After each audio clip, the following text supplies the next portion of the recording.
Nation, today is Friday. Happy Friday, the 12th day of January 2024. I hope you're safe and healthy on this Friday, that your family's safe and healthy, and that the needs of you and your family in terms of food, shelter, clothing, as well as health are being met today. Blessings upon those that work in the healthcare field, who, along with the first responders every day, are risking their lives to save lives, and those that make our places clean by picking up our garbage, and those that make life convenient by making deliveries such as mail and food and water for our convenience. Double blessings on the men and women that are here helping rescue, deliver, and recover the teenagers and the children that are the victims of child molestation and pedophilia. People who are also the victims of prostitution and child prostitution, human trafficking, and sex slavery. Double curses upon the perpetrators, upon the profiteers, and upon the perverts that create this industry. Finally, double blessings on the homeless. Nearly 600,000 men, women, and children homeless in the United States of America, and millions around the world in similar or worse conditions. Blessings upon them, for theirs is the kingdom. There was a basketball game last night in Dallas, Texas. New York Knicks lost 128-124 to the Dallas Mavericks. But I want to tell you, before I get into the slight criticisms, I was very proud of our Knicks last night. I mean, they played like crap. See, you're not going to play at the same level every night. Like I said many times, the league not only is higher in skill level, higher in talent than any other basketball league in the world, it is a grind of 82 games. So you not only have to be highly skilled, you not have to be highly talented, you have to be tough because it's a grind. Okay? And any given night, you can lose to any team, regardless of what you think. So, last night, no Luka, right? So they go into Dallas with Kyrie. Now, playing like crap, as I said, they were all playing like crap. Juju played the best because, he looked good, 32 points. Anunoby looked good, but even Juju and Anunoby had their bad moments, obviously. Hartenstein came with what he do. I mean, everybody was fighting, and this is the point. Down by more than 20 points, okay? They fought back, and this is the point that I want y'all to remember. Every Tom Thibodeau coached team is never going to give up. They're going to fight to the end. They're never going to give up on any game. No matter if it's the first unit or if it's the end of the bench, they never going to give up on any game. And they didn't give up last night. It was beautiful to watch. They were down by 21. Never led. Got all the way back to 1. Had knocked it down to single digits like in the third quarter. And then Dallas pushed again, then got it down to 1. And it was really, if you saw the game, it came down to 1 possession. And the Knicks could not get that offensive rebound. Calling Mitchell Robinson. The Knicks could not, it was actually a defensive rebound, but they couldn't get it. But man, they fought hard all the way to the end. I'm loving this team because you're going to have a Jalen Brunson that's going to be a warrior. Jalen Brunson did not have a super game last night. He did not. He ended up shooting 10 of 22, 2 of 6 from 3, 8 from 9 from the field. He was plus 8, and he was 30 points. Yeah, but we know Jalen could do even better than that, even though that was good. Daggone DiVincenzo came up clutch in the fourth quarter. Clutch. Now, the bench, this is the problem with the bench. You had Achua play 16 minutes. You have Hart play 23 minutes. You had Grind playing 15, but you only give 9 minutes to Deuce. Is it a 9-man rotation or is it an 8-man rotation? See, last night, really, technically, it was 8. You really want to make use of everybody. So this is the thing. And the reason that was, it's very simple with the point guard right now. You just add the minutes of Brunson and Deuce, and you got the total minutes. Brunson played 39 minutes. Deuce played 9 minutes. Total 48 minutes. That's what you got for the point guard spot. I'm saying you got to play Deuce just like at least 6 more minutes, put that defense out there. But that's a slight criticism. The biggest criticism I have, and I noticed this when Kyrie was on the Nets, first time I noticed it, Tibbs does not like to double him early in the game. Now, I understand his thought process behind this. His thought process is if you double any player, that means you're really playing 3 against 4 on the backside. And he wants that when he has the Knicks offensively, he wants somebody to double a Brunson so that somebody in the backside open. That's why he said let the game tell you what to do. So he's saying, man, if we double Kyrie, then we're gonna have somebody in the backside open. And that's normally true. But whenever he does double, and he'll usually wait to the fourth quarter to do it. When they started doubling Kyrie, is when their comeback started being strong. And so it worked. Okay. Kyrie is, and I've been saying this his whole career. He don't play but 60 games a year, if he plays that. When he plays, though, he's one of the greatest finishers in the history of the NBA. Period. End of story.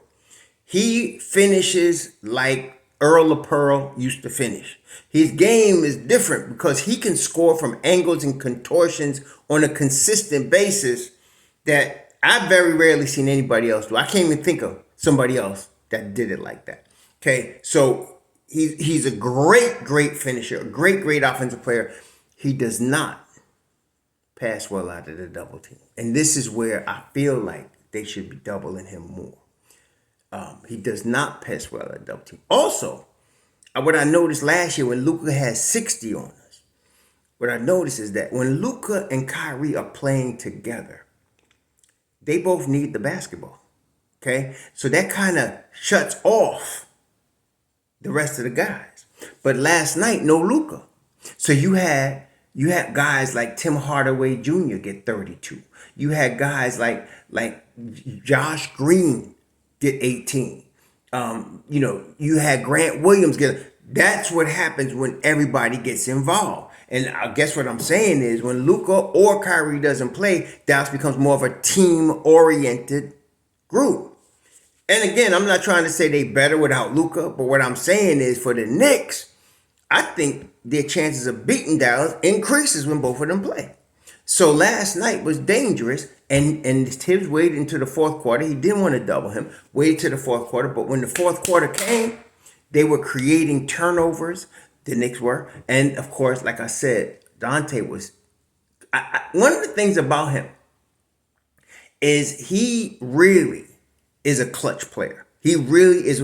He was in that championship game at Villanova that he made his name for himself. Like that's when I first really I saw him that year, but when he in that championship game, he had 19 and he was clutch. Okay, that's what I believe got him drafted. And then since then, he's shown flashes of it, but now he's in his prime and he's a starter, a full-time starter in New York Knicks. And he is big time clutch. And I think this is going to bode well going forward for the Knicks. So, and if you had thought that the Knicks were not going to lose in 2024, you were deluding yourself. I was thinking yesterday, I didn't mention it. I should have. But I was thinking over the next 10 games, starting yesterday, so including last night's game, I would like to see the Knicks go 7-3. Because if they can go 7-3, I was thinking at the end of that 10-game stretch, they would be 29 and 19 or 18, something like that. They can, and I still feel they can do that. Okay, but we got to take one game at a time. This was really good because I want to tell you something. I could picture Jalen Brunson on the plane right now. They headed to Memphis today, and he's mad as hell. Okay, and he feels like he should have played better. He's thinking like that. That's good. I can picture OG Anunoby quiet. Thing I love about OG is girlfriend was interviewing him after the game the other night. She said something like, "Did you hear him shouting your name?" He grabs the mic and he goes like this. "Yeah, that was cool." And he had very few words, man. And he grabbed the mic to say, like in Kyrie type, not Kyrie, like Kawhi type style. "Yeah, that was cool." And handed it back to him. So quietly though, I'm sure he's saying, "Dad, I could have played better." And there's a number of Knicks that are saying, "Dad, we could play better." Tom Thibodeau is thinking, we could have won that game. So that's really good going into Memphis. That's really good. Okay, so I like the idea. Now Memphis, like I said, don't be sleeping on nobody. No John Morant. But the night before last, they beat Dallas, beat them handily without John. Okay, so you don't sleep on them. Don't sleep on them. Okay, they could beat you. But the Knicks ain't sleeping on nobody. What happened last night? Very simply, and this is a good thing for us. Dallas came out on the opening tip and punched the Knicks in the mouth. Period. Now, when you go ahead and punch Juju and OG and Hartenstein in the mouth and Jalen, they're not going to like that. So I can tell you right now, they ain't going to allow Memphis to come out and punch him in the mouth now. Okay? They're going to be ready. They got jumped and they never recovered to the fourth quarter last night. That's what happened. They were trying to recover from that right cross that caught them in the first round. That's all good. I like that. Because like I said, I know Brunson is thinking about that. They came out and punched us in the mouth, man. This is going to be good. So, tonight, though, I want to tell you, very important tonight. Miami is 21. Well, right now, the Knicks are tied for the 6th seed. I think it's a 3-way tie. I want to say it's a 3-way tie for the 6th seed. It's the Knicks, the Heat. No, I was wrong. Knicks in sole possession of the 6th seed. Felt worse than it was. Knicks in sole possession of the 6th seed. Miami and Orlando are half game behind, tied for the 7th seed. And Indiana and Cleveland are tied a half game ahead of us for the 4th seed. See, it's all like that now. So now, tonight, Miami plays Orlando. Somebody's got to win, somebody's got to lose. Orlando and Miami are tied at 21-16. So that means tonight, best case scenario, somebody going to be tied with the Knicks for the 6th seed, but somebody getting ready to lose another half game to a full game, because somebody going to end up tonight 21-17.